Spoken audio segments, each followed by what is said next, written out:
¿Qué tal? ¿Cómo están? Soy María Francisca Buitano, abogado, y les doy la bienvenida al bloque jurídico ciudadano semanal de Notivisión en Morrovisión. Hoy hablaremos de participación cívica y el preocupante fenómeno de la abstención electoral, un tema de sumo relevante para nuestro país y que al menos debe invitarnos a la reflexión como ciudadanos. La Ley 18.700, orgánica constitucional sobre votaciones populares y escrutinios, disponía que el ciudadano que no votare sería penado con una multa a beneficio municipal de media a 3 unidades tributarias mensuales. Establecía también la posibilidad de eximirse de esta obligación en caso de situaciones excepcionales e impedimentos graves calificados así por un juez. Escenario que hoy es totalmente distinto, ya que el 31 de enero del año 2012 se dicta la Ley 20.568 que, recordemos, establece la inscripción automática al registro electoral y el voto voluntario frente a las elecciones populares. Muchas fueron las voces que anunciaban la abstención masiva que se generaría a razón de esta modificación legal. Es peligroso que la gente se abstenga de votar, decía ese mismo año el obispo de Rancagua, Alejandro Goich, conocido por su interés social. Él recordaba que cuando se tramitó la normativa pensaba y decía que la cultura cívica del país no estaba capacitada para el voto voluntario. Y el tiempo parece haberle encontrado la razón. Los informes de participación en los comicios que debutaron la modificación legal en el 2012 así lo demostraron. La abstención marcó el 60%. De un padrón de 13.388.000 votantes, solo concurrieron a las urnas, escuche bien, alrededor de 5.400.000 personas. Y esto con el 92% de las mesas escrutadas. Esto nos dice que hubo un 40% de participación. Esta situación es muy delicada, ya ha comenzado a preocupar internamente, pero también desde el exterior. Nos alerta que en realidad debe atenderse urgentemente. Así, el último informe del PNUD sobre participación sentenció: la disminución en el porcentaje de votantes en relación al padrón que se ha evidenciado en Chile no está dentro del promedio de América Latina o los países de la OCDE, sino que destaca como una de las más agudas a nivel mundial. Según el estudio, si bien en términos generales el número de votantes en el país se había mantenido estable entre 1989 y el 2010, existiendo variaciones según el tipo de elección, la disminución notoria se produjo a partir del voto voluntario en 2012. En efecto, considerando votos emitidos en relación con el total de la población en edad de votar, la participación en las municipales de ese año, 2012, que fue aproximadamente de un 45%, cayó 13 puntos respecto de las mismas elecciones en el año 2008, que mostraron un 58% de participación. Los resultados de las municipales del 23 de octubre del 2016 muestran que esta tendencia se mantiene. La proporción de votantes en relación al padrón cae a su mínimo histórico, situándose en un 34,92%. En América Latina, en cambio, la tendencia es inversa. Comparando los votos emitidos en parlamentarias en relación con el total de la población en edad de votar entre 1990 y 2016, el informe grafica que mientras en América Latina aumentó la participación desde un 63% a un 70%, en Chile la tasa pasó de un 86% de participación a un 49% en términos generales. Es alarmante que la tasa de participación en el país hoy se acerque al umbral del 30%, considerado como crítico. El ideal, según el informe del PNUD, es que más de la mitad de la población en cualquier nación democrática participe. Pasar por debajo del 30% sería, la verdad, sumamente grave para nuestra democracia. El caso chileno muestra que existe un enorme distanciamiento entre la ciudadanía y la política, que se expresa en un malestar ciudadano con el funcionamiento de las instituciones claves en democracia, especialmente con los partidos políticos, lo que se profundiza aún más sumando los conocidos casos de corrupción. Pero que el voto sea voluntario no es signo de desarrollo, tampoco lo es de mejor democracia o más libertad.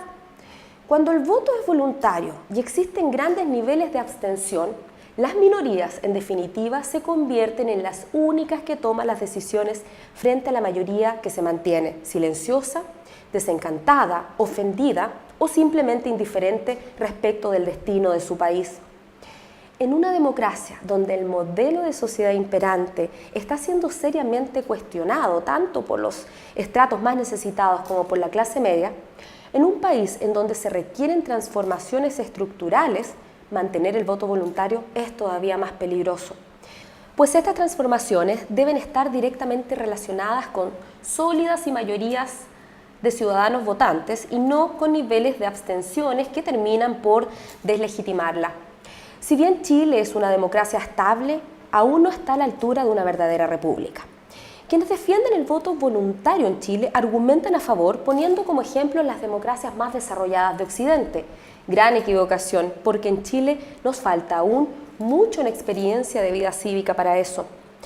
En una democracia en vías de consolidarse, por lo tanto todavía imperfecta y con matices de injusticia como la chilena, el Estado no puede descuidar que con un voto voluntario solo unos pocos puedan resolver materias fundamentales para el país. El voto es un ejercicio de educación cívica en medio de una sociedad chilena despolitizada y poco involucrada. Pero seamos justos. Este desinterés viene ya desde mucho antes de que se detonaran los escándalos de corrupción, la cuestionable relación entre la política y el dinero y otros fraudes ya de todos conocidos. El sufragio es un deber ciudadano y también un derecho de aquellos que debiera ser irrenunciables. El Estado chileno debe velar por aplicar medidas correctivas que vayan en la dirección de revertir la desconfianza popular en la política y, lo más importante, formar ciudadanamente a su pueblo. Y es que simplemente es impensable que en un país que fue despojado por tantos años de la educación cívica, 1997, la gente entienda qué es y cómo funciona nuestra relación con el Estado, con otros ciudadanos y sienta la participación cívica como un compromiso moral, de afecto y de lealtad a su país.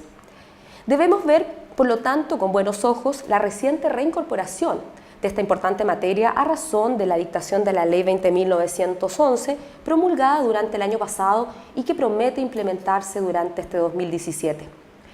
La educación cívica da pie a una relación mucho más estrecha entre los ciudadanos y el devenir de la historia política y social de sus naciones. Nos hace conscientes y cumplidores de las obligaciones que tenemos para con nuestra comunidad. La educación cívica aborda todo lo que envuelve nuestras vidas a diario, prepara a los ciudadanos en el conocimiento más básico de normativas importantes, como lo es, por ejemplo, la Carta Magna, en el entendimiento de nuestro sistema de gobierno y de su funcionamiento. Nos hace, por lo tanto, conocedores de nuestros derechos, pero también nos hace conscientes de nuestros deberes y nos crea la necesidad individual y natural de cumplirlos sin necesidad de amenazas. Para que en Chile el voto voluntario funcione, deberán pasar un par de décadas de formación ciudadana seria e integral. Por lo tanto, no solo en los colegios, sino que también a través del trabajo de organismos intermedios de la sociedad civil organizada y también de los medios de comunicación, quienes cumplen aquí también un importante rol. Pero ¿quién detenta el rol más importante si no es el propio ciudadano? Los ciudadanos deberemos recuperar el tiempo y terreno perdidos. Y más que esperar a que las cosas sucedan, deberemos aprender a tomar las riendas del destino de Chile. Se me vienen a la mente las palabras de un querido profesor de Ciencias Políticas en la Escuela de Derecho. Él nos decía que jamás olvidáramos la importancia que tenemos los individuos como ciudadanos. Decía él que mientras más sabemos, más exigentes somos y que un pueblo educado es difícil de engañar. Los invito a informarse sobre materias electorales en este año de elecciones. Para ello les sugiero visitar el fanpage de Facebook, Tú también tienes derecho, en donde encontrarán información electoral general y en particular sobre las primarias legales del 2 de julio. Me despido dejándolos invitados también a escuchar mi programa radial ciudadano, Arica República Independiente. El dial y horarios de transmisión los encontrará en el fanpage de Facebook del programa. Continúe informándose con nosotros, yo me despido hasta la próxima semana. Que tenga buenas noches.